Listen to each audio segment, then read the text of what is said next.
Hola, ¿qué tal hermanitos? ¿Cómo están? Mi nombre es Gaby Liaud y bueno, vamos a seguir platicando del libro de los espíritus del maestro Allan Kardec.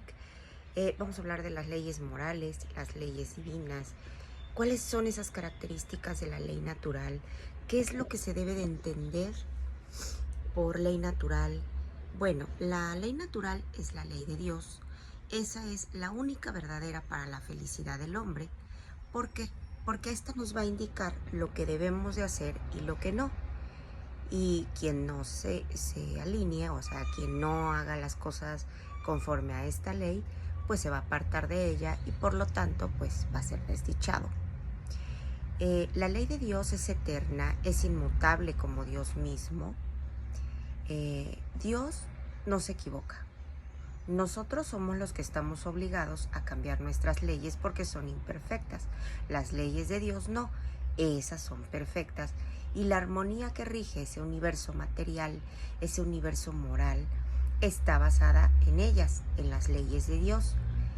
Y pues son esas que Él estableció para todos, para la eternidad. ¿Qué objetos abarcan las leyes divinas? Bueno, conciernen a algo más que la conducta moral. Todas las leyes de la naturaleza son leyes divinas porque Dios es el autor de toda la totalidad de las cosas. El sabio que estudia las leyes de la materia, el hombre de bien estudia las del alma y no solo las estudia, las practica.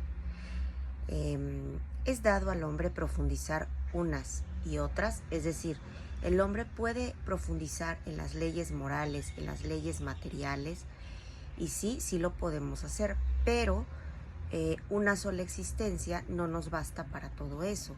La vida más larga, hablemos de alguien que haya vivido mucho tiempo. Esa vida que fue larguísima va a resultar insuficiente y con más razón cuando una vida es abreviada, pues imagínense, no le da tiempo de muchas cosas y eso es lo que le sucede a un gran número de personas. Entre las leyes divinas hay unas que regulan el movimiento, las relaciones de la materia inerte, son las leyes físicas o estudio, el dominio de la ciencia. Otras conciernen al hombre en sí mismo, así como las relaciones con Dios y con sus semejantes. Comprenden las reglas de la vida del cuerpo, tanto como las de la vida del alma, y son estas pues las leyes morales, ¿no? Las leyes divinas son las mismas para todos los mundos, pues la razón nos dice que deben de ser adecuadas a la naturaleza. Según el mundo en el que se esté viviendo, pues es lo que van a tener como leyes naturales, y también depende mucho del grado de adelanto de esos mundos en los que están residiendo. El conocimiento de la ley natural. ¿Ha dado Dios a todos los hombres los medios de conocer su ley? Todos podemos conocerla, es cierto, pero no todos la comprendemos. Los que la comprenden mejor son los hombres de bien y los que la quieren buscar. No obstante, todos los que la comprenden algún día tendrán que terminar por lograr su progreso. ¿Por qué? Porque no solo la están comprendiendo, la están llevando a cabo y se están esforzando. La justicia de las diversas encarnaciones del hombre es una consecuencia de este principio, puesto que en cada vida la inteligencia está más desarrollada y se comprende mejor lo que es el bien y lo que es el mal. Si todo debiera consumarse en una sola existencia, entonces qué suerte cabría a tantos millones de seres humanos que mueren a diario en medio del embrutecimiento, del salvajismo, de las tinieblas, porque están en la ignorancia y no tuvieron esa posibilidad de instruirse. ¿Qué hubiera sucedido con todos esos hermanos?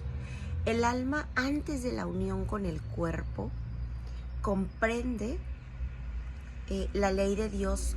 Después de su encarnación, claro que lo hace. Y el grado de perfeccionamiento al que han llegado también lo comprenden.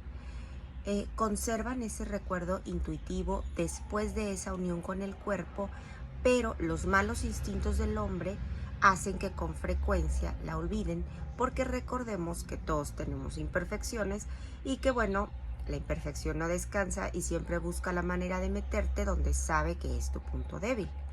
¿En dónde está escrita la ley de Dios? Bueno, esa está en la conciencia. Por cierto, sí, en todo el tiempo ha habido hombres que recibieron la misión de revelar la ley de Dios, que son espíritus superiores, que encarnan con el objeto de hacer adelantar a la humanidad. Los que han pretendido instruir a los hombres en la ley de Dios no se engañaron en algunas ocasiones, extraviándolos a menudo con falsos principios. Aquellos que no estaban inspirados por la ley de Dios se llenaron de ambición, entonces se fueron por otro lado, se extravían, pero también debemos de tomar en cuenta que muchas veces en medio de esos grandes errores también hay muchas grandes verdades. ¿Cuál es la característica del auténtico profeta? Bueno, el profeta verdadero es un hombre de bien, que está inspirado por Dios, que se le puede reconocer en sus palabras, en sus actos. Dios nunca se va a servir de los labios de un mentiroso para enseñar la verdad. ¿Cuál ha sido el arquetipo más perfecto que Dios haya otorgado al hombre para servirle de guía y de modelo? Pues podemos ver al hermanito Jesús. El hermanito Jesús es para el hombre ese arquetipo, esa perfección moral a la que tenemos que aspirar nosotros aquí en la tierra como humanidad, porque Dios nos lo está ofreciendo como ese modelo más perfecto y la doctrina que ha enseñado Él es la más pura. Recordemos que Jesús hablaba en parábolas, ¿sí? Bueno, muchos han presentado como leyes divinas lo que simplemente eran leyes humanas y que están creadas para servir las pasiones y dominar a los hombres. Todos los hombres que han meditado en la sabiduría pudieron comprender esas leyes, pudieron enseñarlas desde los siglos más remotos y mediante esas enseñanzas, aunque estén incompletas, aquellos se fueron preparando el terreno para lo que venía. ¿Por qué? Porque las leyes divinas están inscritas en el libro de la naturaleza y el hombre pudo conocerlas cuando han querido buscarlas. De ahí que los preceptos que ellas consagran hayan sido proclamados en otra época con hombres que fueron hombres de bien y que también encontramos elementos de la doctrina moral de todos esos pueblos que emergieron de la barbarie, pero que están incompletos o que están alterados por la ignorancia, por la superstición. La palabra de Jesús era alegórica, en forma de parábolas, porque él hablaba conforme a los tiempos, conforme a los lugares, y ahora es necesario que la verdad se torne inteligible para todo el mundo. Debemos de explicar bien y desarrollar esas leyes, puesto que existen tan pocas personas que las comprenden, y ahora ya ni hablemos de las que las practican. Entonces nuestra misión consiste en impresionar los ojos, los oídos, para confundir a los orgullosos, para poder desenmascarar a los hipócritas. Esos son los que simulan las apariencias de la virtud. Entonces, esa enseñanza que nos dan los espíritus es muy clara. Ellos no tienen equívocos. Nadie, puede decir que son ignorantes porque ellos vienen aquí a hacer esa caridad de ayudarnos, de instruirnos. Y es necesario que todos debamos de aprender a interpretar la ley de Dios, pero no con arreglo a nuestras pasiones. No debemos de falsear el sentido de una ley que es toda amor y caridad. ¿Por qué la verdad no ha sido puesta siempre al alcance de todo el mundo? Bueno, sí es verdad que ha habido verdades, pero no todas han llegado en el momento en que ellos lo quieren, sino que todo tiene un tiempo. Y la verdad es como la luz. Debemos de habituarnos poco a poco a ella, porque entonces podemos deslumbrarnos. Jamás ha sucedido que Dios permita al hombre recibir comunicaciones tan completas, tan instructivas como las que se están dando en la actualidad. ¿Sí? Había, como sabéis, en tiempos antiguos algunos individuos que se hallaban en posición de los que estaban conceptuando la ley sagrada, que ocultaban a los que sí querían entender porque eran profanos y no les explicaban la realidad de las cosas. Nosotros debemos de aprender, debemos de comprender lo que conocemos acerca de las leyes que rigen esos fenómenos, aquellos que no recibían más que algunas verdades que eran dispersas en medio de un conjunto de conceptos que son equívocos y que son alegóricos. Con todo, no existe para el estudioso ningún antiguo sistema filosófico, alguna tradición, alguna religión que pueda desdeñarse, porque todos contienen gérmenes de grandes verdades y que aún pareciendo que se contradicen unos a otros, en ellos está la verdad.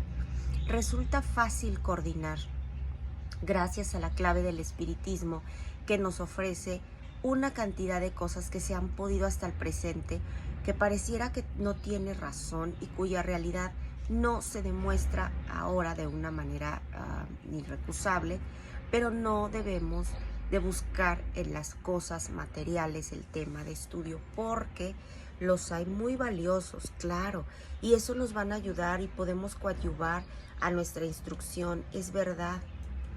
Pero también tenemos que prestar mucha atención a los temas morales, a lo espiritual. Bueno, ahora les voy a hablar del bien y del mal. ¿Qué definición se puede dar de la moral? La moral es la regla que nos ayuda a conducirnos sobre el bien y vale expresar esa distinción entre el bien y el mal. Se basa en la observancia de la ley, Dios, el hombre, en la observancia de la ley de Dios. Pero bueno, el hombre se va a comportar bien cuando todo lo hace con miras al bien de todos. ¿Por qué? Porque está observando la ley de Dios. ¿Cómo podemos distinguir el bien del mal? El bien es todo aquello que está dentro de acuerdo de esa ley y el mal pues es todo lo que se aparta de la ley de Dios, ¿sale? ¿Tiene el hombre de por sí los medios para distinguir lo que está bien de lo que está mal? Sí, porque cuando creemos en Dios queremos estudiar, queremos aprender, queremos saberlo todo. Dios le ha concedido la inteligencia al hombre para poder hacer esto de discernir lo bueno de lo malo. El hombre sujeto, como está en el error, no puede equivocarse en la evaluación del bien y el mal.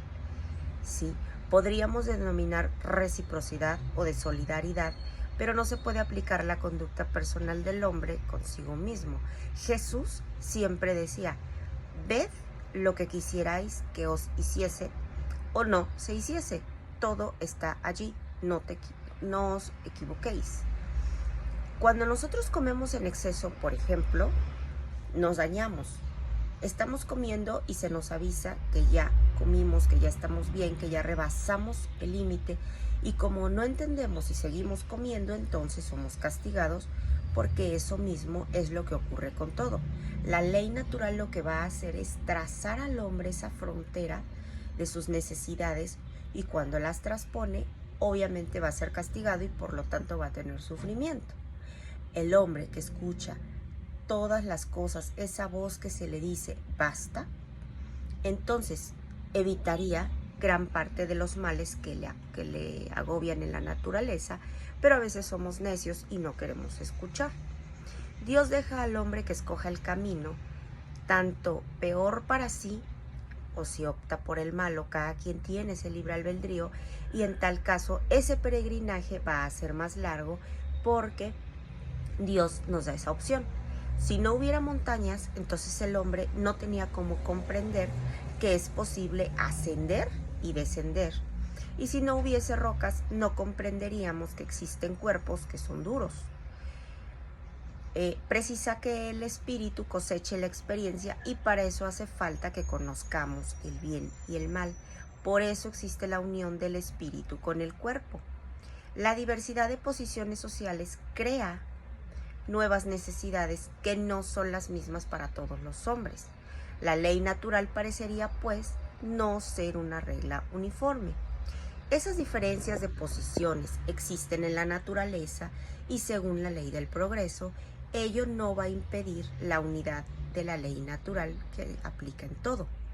Las condiciones de existencia del hombre cambian según los tiempos, los lugares, y de esto resultan para las necesidades diferentes y posiciones sociales que están apropiadas a esas necesidades. Las condiciones de existencia del hombre cambian según los tiempos, según los lugares, según el globo en el que estemos, según nuestro nivel de evolución, puesto que esa diversidad está en el orden de las cosas, es conforme a la ley, lo que no deja de ser por ello en un principio. Cabe a la razón distinguir las necesidades reales de aquellas otras que son ficticias o que son producto de convencionalismos, ¿no? La ley y el mal son absolutos para todos los hombres.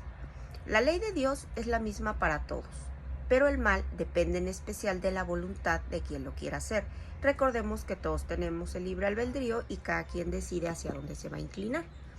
Siempre el bien y el mal siguen siendo eso. Sea cual fuera la posición en la que el hombre se encuentre, lo que va a diferenciar es que cuando haces una maldad, tienes un grado de responsabilidad y no lo puedes evadir. El salvaje cede su instinto a nutrirse de carne humana. ¿Es culpable? He dicho que el mal, nos dice el hermanito de luz, el mal depende de la voluntad. El hombre es cada vez más culpable a medida que se va sabiendo, que va comprendiendo mejor lo que estamos haciendo. Las circunstancias dan al bien y al mal, pues esa gravedad, ¿sí? El hombre va a cometer a menudo faltas que van a ser el resultado de esa posición en donde está en la sociedad, pero no por ello van a ser menos reprensibles. Pero su responsabilidad está proporcionada a los medios que posee para poder comprender el bien y el mal. El hombre esclarecido que comete una simple injusticia es más culpable a los ojos de Dios que el ignorante, el salvaje que se deja llevar por los instintos. El mal parece ser a veces una consecuencia de la fuerza de las circunstancias y tal vez, por ejemplo, en ciertos casos, la necesidad de destrucción o peor aún, la destrucción de un semejante. No deja de ser el mal, porque este es necesario, pero esa necesidad va a ir desapareciendo conforme nosotros nos vayamos depurando, pasando de una existencia a otra, y entonces el hombre es más culpable de él cuando lo comete por el hecho de que lo comprende mejor. El mal que nosotros hacemos no es con frecuencia el resultado de la posición en que nos han puesto los demás hombres. O sea, ¿quién sería más culpable? ¿Aquellos que nos pusieron en esa posición de mal o nosotros mismos? El mal va a recaer sobre aquel que lo causó. De esta manera, el hombre que es llevado al mal por la posición en que sus semejantes lo han colocado, es cierto que es menos culpable que esos últimos que han sido su causa, pero cada cual irá penando por el mal que haya hecho, sino que además por el que provocó. El que no hace mal, pero se ha beneficiado con el mal cometido por otro, ¿tiene algún grado de culpabilidad? Sí, es como si él mismo lo hubiera hecho porque igual se está beneficiando de ese mal. Sí, el deseo del mal es tan reprensible como el mal mismo. Según hay virtud en resistir voluntariamente a hacer el mal, porque sabes que lo puedes hacer y aún así te estás absteniendo, pero sobre todo es cuando se tiene la posibilidad de satisfacer dicho deseo. Pero si lo que falta es solo la ocasión, entonces es culpable, porque recordemos que tenemos la intención, que los espíritus nos leen como libros abiertos y que a ellos no los podemos engañar. Tenemos la intención de hacer la maldad, no se nos ha dado la circunstancia, pero la intención ahí está. ¿Basta con no hacer el mal para ser grato a Dios y asegurarse tal situación en el porvenir? No. No hay que realizar el mal, tenemos que hacer el bien, dentro del límite de nuestras propias fuerzas, claro está. ¿Por qué? Porque cada quien responderá de todo el mal que haya hecho a causa del bien que no realizó. ¿Por qué? Porque no existe nadie que no pueda hacer el bien. Solo el egoísta no encuentra jamás ocasión para ello. ¿Por qué? Porque está en relación con otras cosas y no presta atención a las pequeñas cosas que podría hacer para poder ayudar. Y cada día la vida nos va a conceder la posibilidad. Quien no quiera porque está cegado por el egoísmo, pues no lo hará. Pero quien lo quiera y lo pueda hacer, pues qué bueno, ¿no? ¿Por qué? Porque debemos de practicar el bien, debemos de ser caritativos, debemos de ser útiles para algún hermano. El medio en el cual ciertos hombres se hallan ubicados no es para ellos el motivo principal de muchos vicios y delitos. Sí, pero incluso en ello hay una prueba que está escogida y que el espíritu en estado de libertad lo sabe. Él se quiso exponer a esa prueba, a esa tentación. ¿Para qué? Para poderse ganar el mérito de haberla resistido. Cuando el hombre está en cierto modo sumergido en la atmósfera del vicio, no se torna el mal para él en una fuerza que lo arrastra casi irreversible. Si es una fuerza, sí. Sí es una fuerza, sí, pero tampoco es algo irresistible. Porque recordemos que todos tenemos libre albedrío y que cada quien decide para dónde. ¿Por qué aún en medio de la atmósfera viciosa encuentras a veces grandes virtudes? Estas son la expresión de espíritus que han tenido la fortaleza de resistir a quienes al mismo tiempo les ha cabido la misión de ejercer una buena influencia sobre sus semejantes. El mérito del bien que se realiza está subordinado a ciertas condiciones. Dicho de otro modo, ¿hay diversos grados en el mismo mérito del bien? El mérito del bien va a residir en esa dificultad, porque no lo hay cuando se practica el bien sin trabajo, sin que te cueste nada. Claro que tiene su mérito, claro que te tiene que costar, pero claro que va a tener su recompensa. Dios tiene más en cuenta al pobre que comparte su único medrugo que al rico que solo da lo que le está sobrando, porque Jesús lo dijo a propósito en el óbolo de la viuda. Bueno, hermanitos, esto es todo por hoy. En el próximo video vamos a hablar sobre la división de la ley natural igual, del libro de los espíritus del maestro Allan Kardec.